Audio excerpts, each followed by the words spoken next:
Здравствуйте, в эфире новости Татарстана, в студии Миляуша Кашапова. Мы работаем в прямом эфире, и вот о чем сегодня расскажем. На священной земле большой праздник. Мы с вами собрались обрадоваться его приходу, вспомнили о его жизни, о его наследии. Как в Болгаре отметили праздник Маулид, увидела Вероника Гайнуддинова. Казанский воспитатель стала лучшей в стране. У нас все конкурсные испытания прошли на достойном, на высшем уровне. Чем Айсулу Лутфуллина удивила жюри всероссийского конкурса, расскажет Искандер Гималдинов.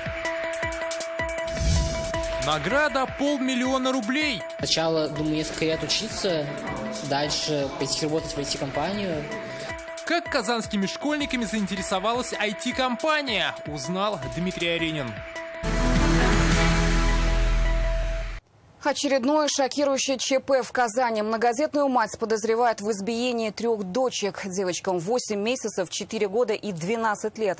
По данным следствия, 32-летняя жительница авиастроительного района в состоянии алкогольного опьянения нанесла побои собственным детям. Старшая дочь сообщила об этом отцу. Мужчина вернулся с работы и вызвал полицию и медиков. Девочек госпитализировали, их состояние удовлетворительное. Известно, что у младшей и средней на теле ссадины. Возбуждено уголовное дело по статьям истязания и неисполнение обязанностей по воспитанию несовершеннолетнего. В ближайшие дни матери изберут меру пресечения. Автобус есть, а мест нет. Едем как кильки в консервной банке. Так описывают свою поездку в общественном транспорте жители Царева. Они жалуются на микроавтобусы, которые не вмещают всех желающих добраться до города. Одним приходится идти на начальную остановку, чтобы влезть в «Газель». Другие вынуждены пропускать несколько маршруток. Жители писали о своей проблеме в соцсетях и неоднократно обращались в Минтранс. Когда жители перестанут ощущать себя кильками в банке, разбиралась Вероника Гайнуддинова.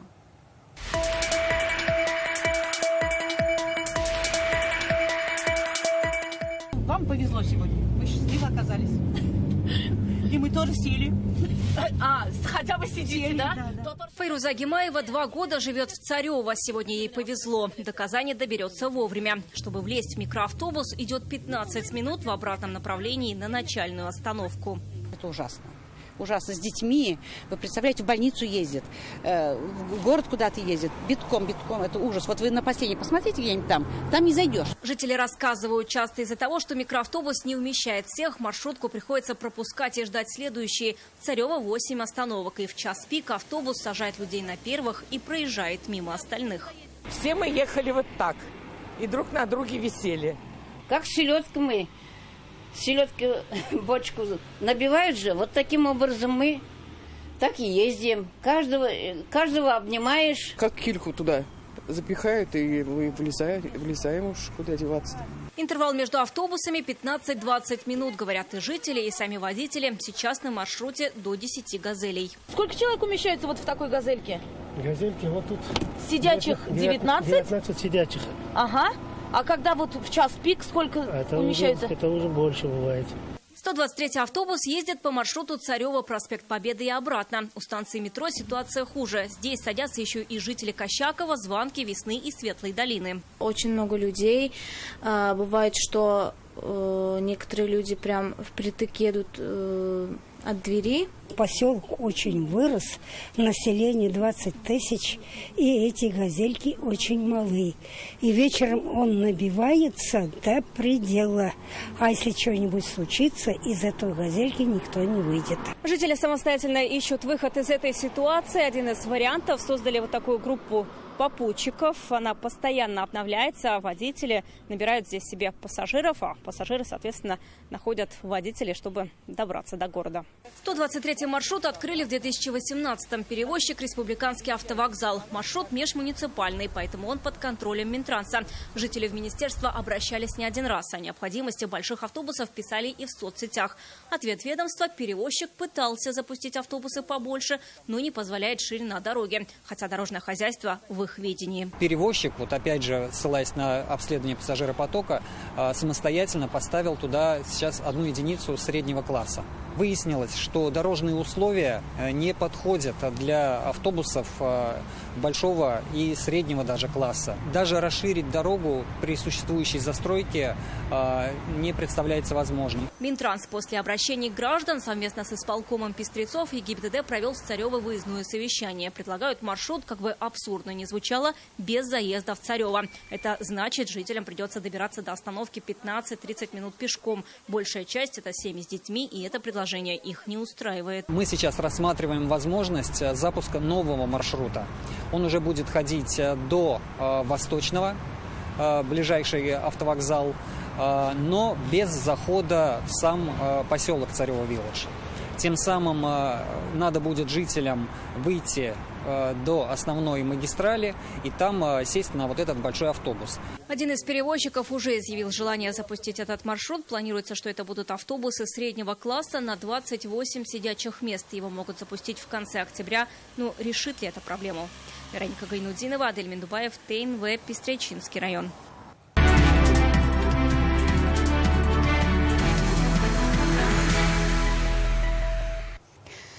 Рустам Минниханов второй день находится с рабочим визитом в Туркменистане. Раис Татарстана по приглашению руководства этой страны принимает участие в мероприятиях, приуроченных к 32-й годовщине независимости Туркменистана. Накануне Рустам Минниханов встретился с председателем Халк Маслахаты Гурбангулы Бердумухамедовым. Раис Татарстана поздравил народ Туркменистана с государственным праздником и подчеркнул, в условиях непростой обстановки в мире сотрудничество между Россией и Туркменистаном приобретает особую значимость. И Татарстан готов прилагать все усилия для укрепления этих связей. Есть немалый потенциал для развития сотрудничества в автомобилестроении, судостроении, энергетике, транспорте. Также Рустаму Минниханову провели экскурсию по Аркадагу, показали достопримечательности первого в истории страны умного города, построенного в соответствии с самыми высокими требованиями к экологии, социальной инфраструктуре и архитектурному облику. Раис Татарстана выразил восхищение архитектурой, а также монументальностью гармонично вписавшихся в местный живописный ландшафт зданий и сооружений нового города, который стал еще одной визитной карточкой Туркменистана. Рустам Минниханов увидел и халтыкинскую породу лошадей, национальную гордость туркменского народа. Древняя земля Болгары сегодня приняла сотни гостей. Здесь прошли торжества по случаю праздника Маулид ан-Наби, день рождения пророка Мухаммеда. Это третья по значимости дата после Курбан и Ураза Байрама, один из самых почитаемых у мусульман дней. Праздник проводится 12 числа 3-го месяца по мусульманскому календарю. В этом году он выпал на 27 сентября. В Болгар сегодня приехали государственный советник Ментимир Шаймиев и руководитель администрации Раиса Азгат Сафаров. К празднику приурочили сразу несколько событий, от богослужения в Белой мечети до открытия социальных объектов и арт-выставки. О значении Маулида. Репортаж Вероники Гайнудиновой. Белая мечеть в Болгаре сегодня центр празднования Маулида. День рождения пророка Мухаммеда – особенный день для священной земли. Именно здесь Волжская Булгария официально приняла ислам. И здесь сегодня продолжают развивать и укреплять духовное наследие. На Маулид в Болгар ранним утром приехали государственный советник Татарстана Ментимир Шаймиев и руководитель администрации Раиса Азгат Сафаров. Ментимир Шарипович отмечает, на Маулид часто приезжает именно сюда. Возрождение болгарской священной земли было нашей миссией. Уже много сделано, но работа продолжается, говорит он.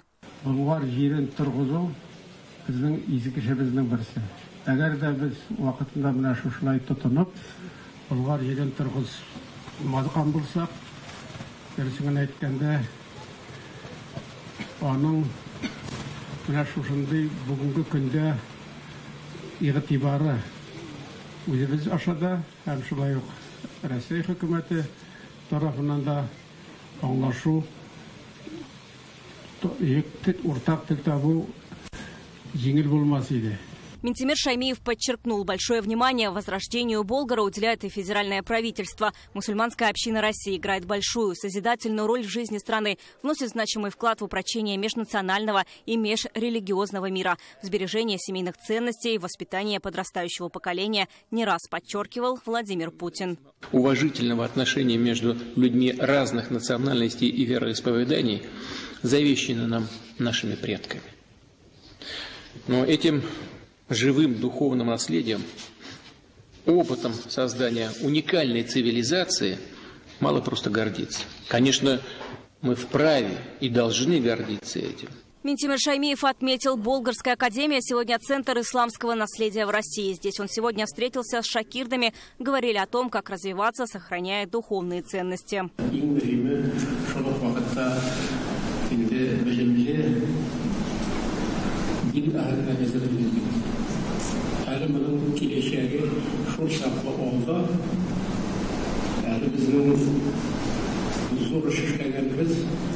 Bundan çıkan şakirtler, alimler, hele olan bütün Россия, ислам dünyasına, Россия. От имени своей семьи Минтимир Шаймиев подарил Академии 60 томов книг на арабском языке. Говорит, это было его давней мечтой. Знание – это душа ислама и опора религии.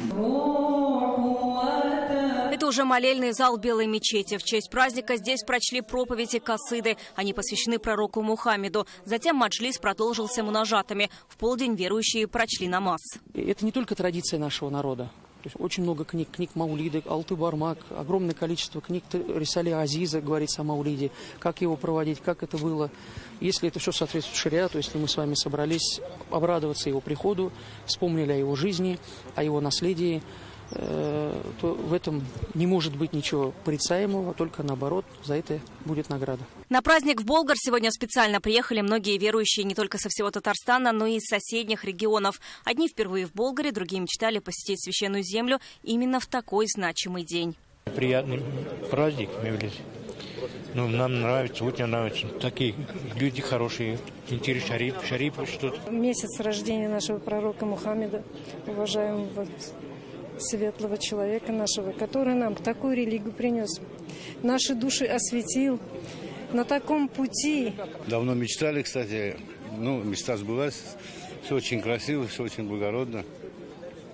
Моля Аллаха, вот сегодня мы здесь, и дай Бог каждому здесь побывать. В этом году месяц Маулид наступил с заходом солнца 15 сентября и продлится до 15 октября. Все это время в мечетях и медресе Татарстана будут идти проповеди о жизни пророка Мухаммеда и его сподвижников. Вероника Гайнудинова, Алмаз Зиаддинов, ТНВ, Болгар.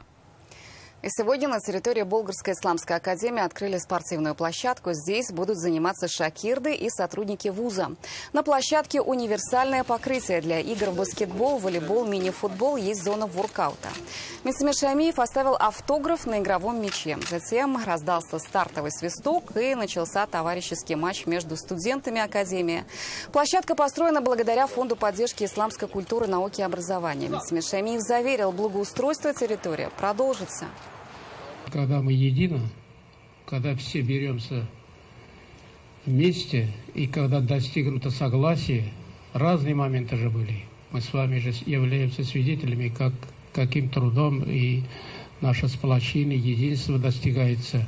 Это благодаря, без исключения всех наших жителей нашей республики.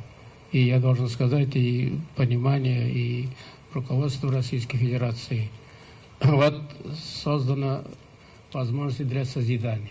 Образовательные учреждения это не только передает знания студентам, но и способствует тому, чтобы развивать со всей стороны личность студента. В этом отношении и наша академия не исключение. Проводится большая, огромная работа по спортивному развитию.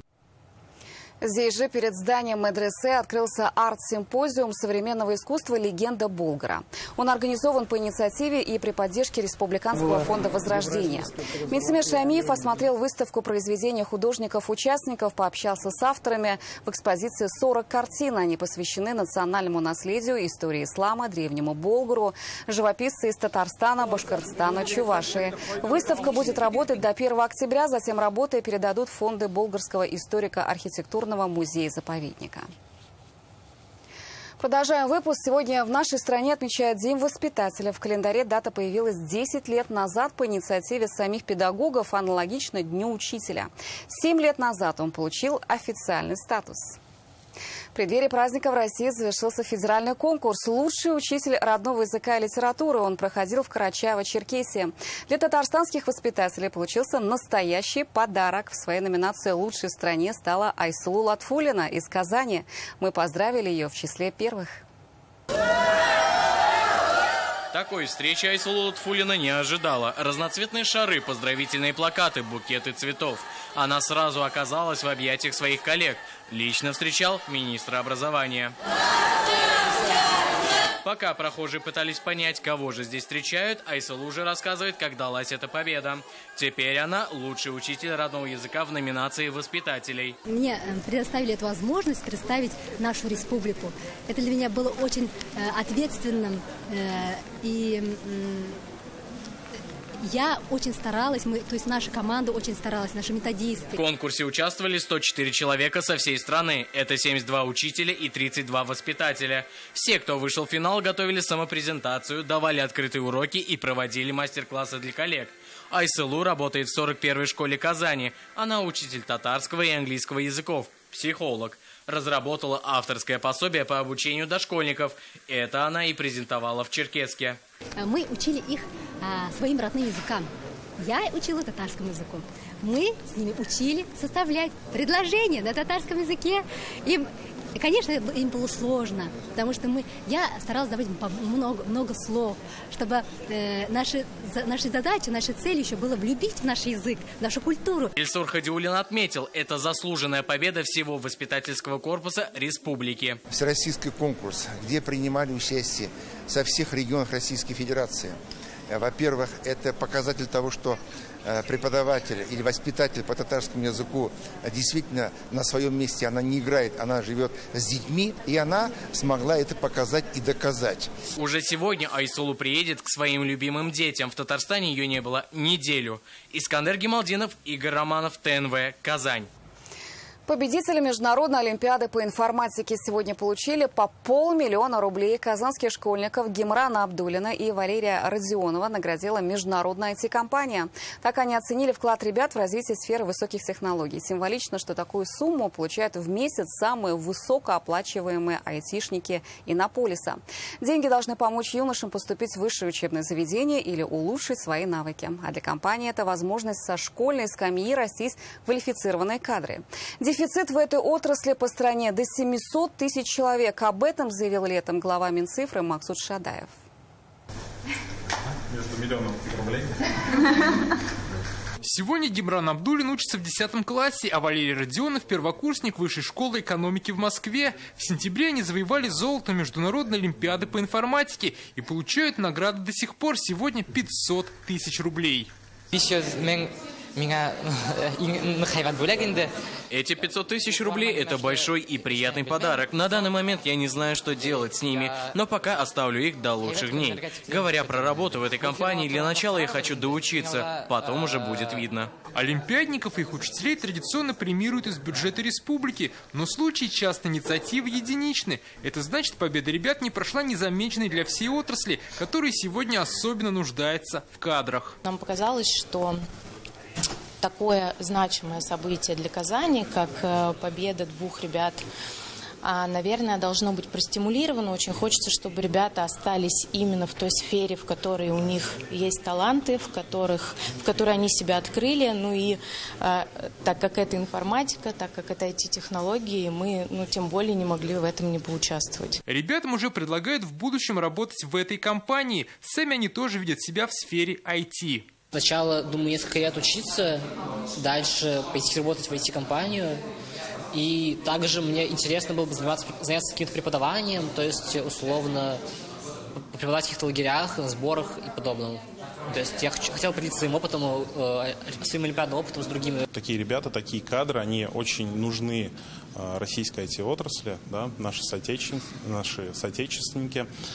Мы очень надеемся, что когда придет время выбирать для себя направление, ребята, безусловно, обратятся к своим корням, да, останутся работать в России, еще лучше станут работать в Татарстане. В Татарстане сильное олимпиадное движение. В этом году республика третья в стране по количеству победителей и призеров. Возможно, именно среди них компаниям стоит искать будущих сотрудников. Дмитрий Аирин, Искандер Ямалдинов, Владимир Гурьянов, ТНВ, Казань.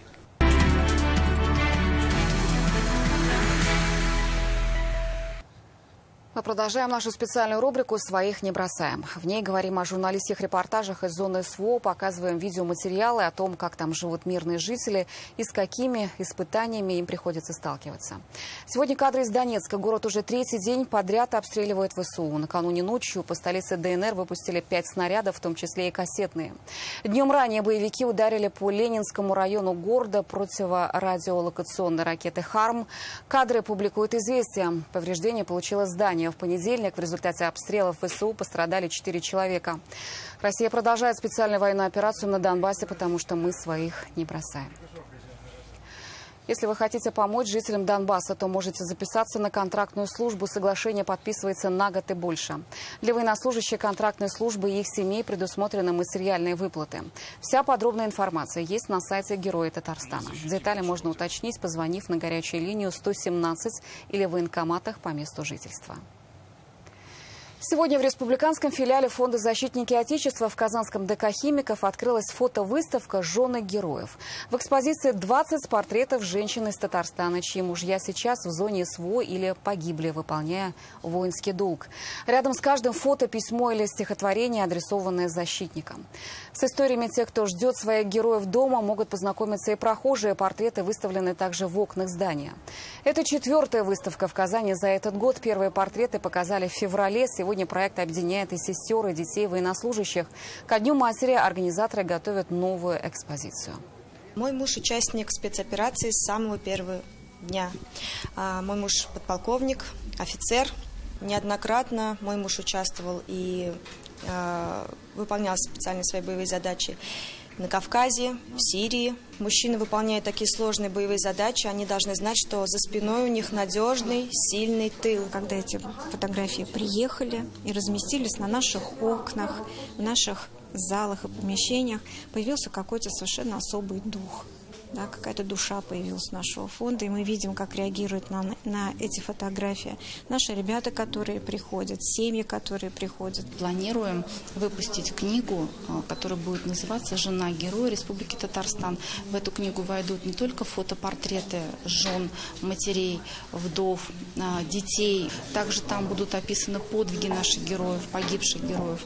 На сегодняшний день уже все это собирается.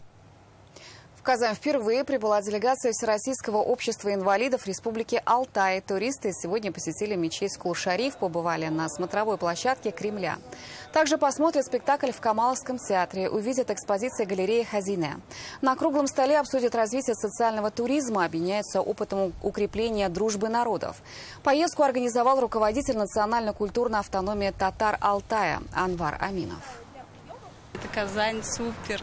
Несколько человек уже мне говорят, что их мечта посетить Казань, что мои друзья мне пишут посетить Казань, что это я впервые приехала, и я в восторге от Казани. Доступная среда начинается с аэропорта. Прям. Здесь у вас есть амбулифт, здесь есть специальные транспортные средства, гостиницы, все оборудовано. Думали, нас уже ничего не удивить, но на самом деле у вас тут шикарные места, и на самом деле они очень доступны для людей с инвалидностью. Будут организованы вот такие поездки, как делегации сюда в Казань, так и наоборот с Казани такие же делегации будут принимать у себя в Республике Алтай.